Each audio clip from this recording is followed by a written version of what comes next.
Mega TSC leak ఆరోపణలకు AP పాఠశాల విద్యాశాఖ కౌంటర్ ఇచ్చింది.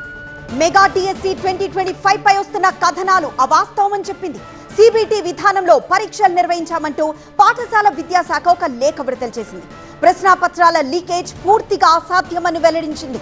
ఎలాంటి డేటా డిలీట్ కాలేదని స్పష్టం చేసింది పాఠశాల విద్యాశాఖ. అవుట్సోర్సింగ్ ఉద్యోగి నవీన్ డిఎస్సి నిర్వహణకు మూల్యాంకనానికి సంబంధం లేదని తేల్చింది. అనుమతి లేకుండా పరీక్ష రాయడం, వెరిఫికేషన్ కు రాకపోవడంతోనే నవీన్ అభ్యర్థిత్వం రద్దయినట్లు పాఠశాల విద్యాశాఖ వివరించింది. అధికారిక వెబ్సైట్ లో పూర్తి మెరిట్ జాబితాలు ప్రచురించాకే సర్టిఫికేట్ వెరిఫికేషన్ చేశామని చెప్పింది.